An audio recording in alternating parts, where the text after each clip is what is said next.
So many of you may have heard of methanogenesis, which is done by methanogen that produce methane from carbon dioxide. It's a very old, or you can say the very old metabolic reaction, estimated to be a minimum 3.5 billion years ago. And actually, there's a reverse process mediated by the same key enzyme, or actually the whole pathway can be reversed. And so that's called anaerobic methane oxidation carried out by amines. And both of them are archaea. So that's one example. And I actually read a paper, they use molecular clock dating to tell the estimated time dated back for the anaerobic methanotrophy. But before the time of the talk, I was not able to find a paper. But if my memory serves me right, it's within half billion year.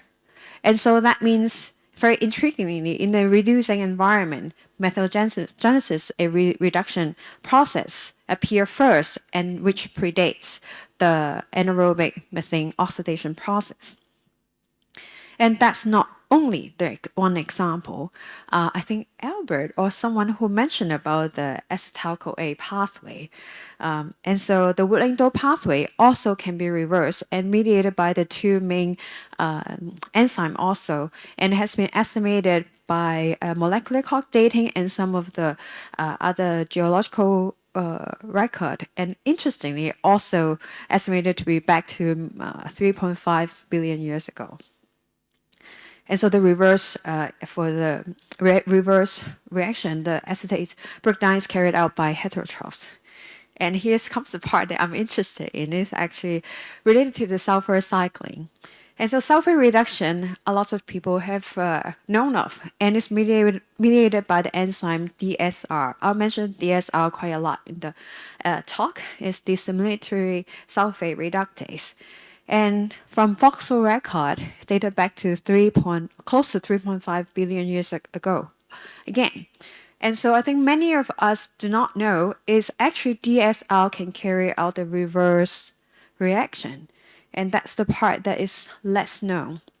And I call that anaerobic sulfur oxidation, and I call them ASO or ASO. And so these reversible enzymatic machinery date back very early in the history. And one of the key things I think is interesting to study these reversible metabolic processes is, when did that happen? Especially the reverse part or the oxidative part. And how does that actually transition from a reductive mode to the oxidative mode? How did the evolution happen at the molecular level? And also from the ecological perspective, in the early history, if under the reductive environment, not only the reduction process or microbial reductive process that happens, but also microbial oxidative reactions happen, that will actually change how we interpret geological isotope data. And so from the previous examples, we already know that the reductive process predates the oxidative process. But less known is, so at the molecular level, how do we know? How did it actually happen? And what's the driving force? Is there environmental changes? Is there a niche that's opening up? But it's still a reductive environment. And what's going on? From the ecological perspective, later I'll give an example. Some of the organisms can actually carry out both oxidative mode and reductive mode, probably at a different time and space. And do they operate them singly, or can they? How do they do the metabolic switches? So all these big questions I put out here, I do not have the knowledge to answer them, or especially I am trained with more microbial ecology background. So I really wanted to team up with people who are interested in this topic and with the relevant knowledge in the molecular biology or protein biology. So that's leave for later. And so that's the part I'm really interested in today. The talk results, I'm going to focus on talking more about the ASOs. So just a little bit background about the biological sulfur cycle. Within elements, though, the organisms will assimilate and incorporate the element into their cells, and that's called assimilation. And there's another process is to gain energy. It's called dissimilation. And so there are two types, as I mentioned, reductive type and oxidative type. And the DSR is better known for the reductive type, which is first reaction. And then for the oxidation process of the sulfur species, mostly, and it's very complicated when oxygen is involved. And less known and less complicated is mediated by the DSR enzyme. And so this is just to give you some pictures to show that, yes, there's geological record. And based on the isotopic chemistry data, they show that these tiny niches of the sulfate and the sulfide in these rocks thus reflects that either it is sulfate reduction or sulfur disproportionation that happens in the very early Earth environment. And on the right-hand side, the microstructure really mimics some of the cells look-like structure. And not only Earth, so I'm from the lab that interested in the extraterrestrial oceans, or better known as icy moons, is sulfur-reducing bacteria has been used as a model organisms to do some numerical modeling. What this paper show is taking a sulfur-reducing bacteria that are found in the deep Earth. The research done by my late professor from Princeton University. And so the organism actually gain energy from minerals, the pyrite, which is ultimately promoted by radiolysis. And so on the right-hand side, so the main idea is they actually model different pyrite concentration and also different amounts of radioactive substances. The potassium K that is related to the ancient ocean concentration and also the modern Earth concentration. And so on the left-hand side, or the y-axis, is show you the estimated number of cells per kilogram of rocks. So the main idea is, so potentially these sulfur-reducing bacteria can be found in this deep subsurface on Mars. And and with my interest in studying the sulfur-oxidizing bacteria, I always believe if there are sulfur-reducing bacteria, there must be a way for the sulfur-oxidizing bacteria or the partners to form syntrophic relationship to live in a certain environment. Okay, so these are the specific questions that I try to answer, and the results are presented in the next 10 minutes or so. And so it's who actually are the anaerobic sulfur oxidizers? And if they are present, so I gain from the bioinformatics, deduce from the genomic information, what might be the potential redox partner, the electron acceptors for that, and where to find these ASO. And so the first thing is, I thought that it could be very easy to identify the ASO because based on the paper in 2009, Alexander Loy, so they find out that from the phylogenetic tree, you can relate the different dsrAB, and there's a cluster called bacterial oxidative clay. And then I thought that, okay, then if I gather all the dsrAB gene and then build a tree, okay, that's a oxidative clay, boom, finish, right? And so, and that's how people describe or identify the potential ASO. But then my colleague, Philip, who's in the audience, challenged me. Is it really true that based on the tree can tell you about the actual metabolism? And so I actually go back to look at more than 500 papers with empirical evidence of these isolates to actually find out if they are actually have the reductive capability or oxidative capability. And so as I mentioned, I go to look for genomes, first to see if they have the DSR or not, and find out whether they are potentially reductive or oxidative mode. And so based on the phylogenetic distribution, like I presented in the early slide, I identified some numbers of genomes, but also checking out 500 papers, and so I identified more. And so in total, there are about 483, I call them putative ASO genomes. And so here's a general idea of the diversity, the biodiversity of these ASO. So most of them are actually gamma proteobacteria. And interestingly, there is one archaea, which actually to my surprise. And so they they span across 12 known phyla. And I have to point out that there's one archaea that actually has oxidative mode, or the DSL is run in oxidative mode with empirical record. And some of them actually is able to do OD, that means oxidation and disproportionation.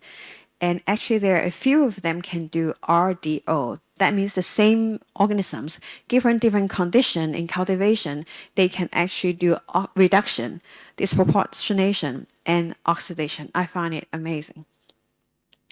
And so these empirical record has been out there in the literature, but no one actually really pay attention as much as what I'm doing here. And so I also built a tree. And here you can see that the bacterial oxidative clay is there. But you can see that there are a few lines that branching out under the archaeal clay and the bacterial reductive clay. So there's several color lines. And so there we have 8 that are actually out of the oxidative clay. And so I can point out that the ASO are not in a single monophyletic clay. So phylogenetically, I think it's very important because if we're interested in origin of oxidative mode, now they are not in one single clay. And so were there multiple origin? So that's a open question for now.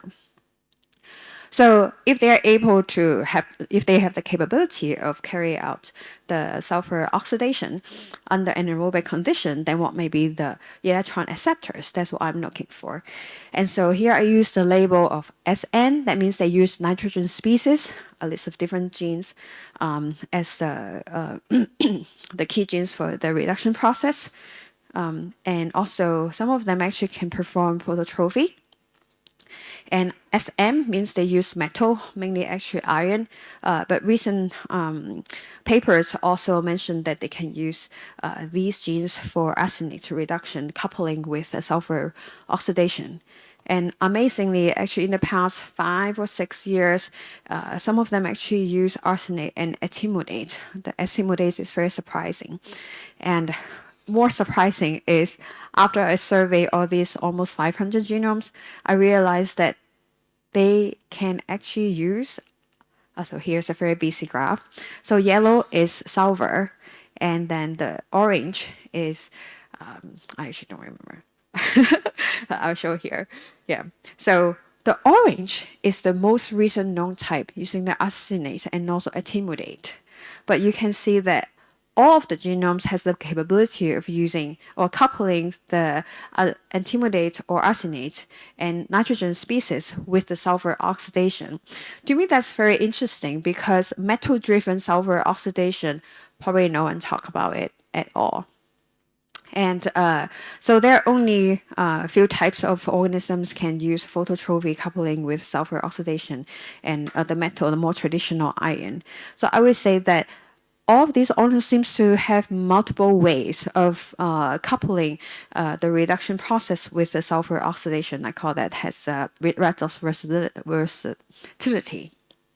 Yeah, so I was trying to see if there's any phylogenetic relationship between all these different type of redox modes or redox types. But as all of them actually has the capability of using the SM or the N mode, and I was focusing on the M and P, so that's another phylogenetic tree. I was hoping to see if there's a continuous angle or a continuous sector of white. Is it here? Yeah, I was hoping to see some continuous sector of white or the golden color. And if there's a whole stretch of golden color, then I would say that, oh, there's an evolution process that happens that this whole clay gained the capability of phototrophy or the metal reduction. But it seems like it's all scattered. So currently my conclusion is the redox capability does not correlate with their phylogenetic distribution. Okay, so I'm interested in bringing or bridging the deep sea environment with the extraterrestrial ocean. And so I work with a group of people at the BGI. So first, these genomes come from different diverse environment, both free living or associated with, so they're from hydrothermal vents, sediments, soil, a very diverse environment. And some of them actually are associated with hosts, like mussels, and so they come from diverse habitats. And as we search against some database of metagenomes to find out, as I said, so because not many people know about this ASO, and so I have to go to the metagenomic and or the DNA data to see potentially where they may be present. And so we look through more than 700 800 data sets, and they are from deep sea environments, so below 1,000 meter and towards all the way to the bottom. So I'm going to show you the results, which may be quite busy, so I will explain the X and Y axis first. So different color that will appear in this blank space is the are the different redox types I mentioned.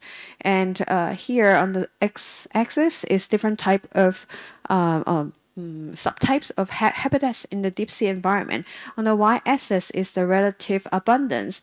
So I have two graphs. One is the relative abundance relative to the total community, and then that's what's shown here.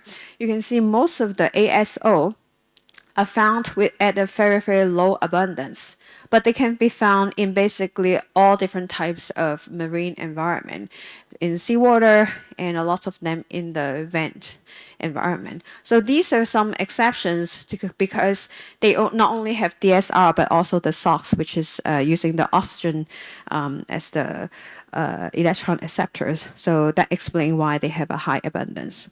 And so they are rare, but they occur in diverse habitats. So another graph is a relative abundance among all different redox types. So you can see that a lot of them is in the green color or the pink color. And so they actually account for more than 50% of the abundance. And some of these darker red color are actually those with the phototrophy capability. So maybe it's new to some of you, but actually in the deep sea environment with the thermal heat, there would be some infrared light, and actually that's why there are some phototrophic organisms that can actually occur in the deep sea environment. So it's interesting to see this photo-driven sulfur-oxidizing bacteria that are present. But remember, I'm looking at just DNA data. So they're working on it to search for transcriptomic data to see how active these ASO might be. And so the type 2 and the type 6 actually together accounts for more than 50% of the abundance.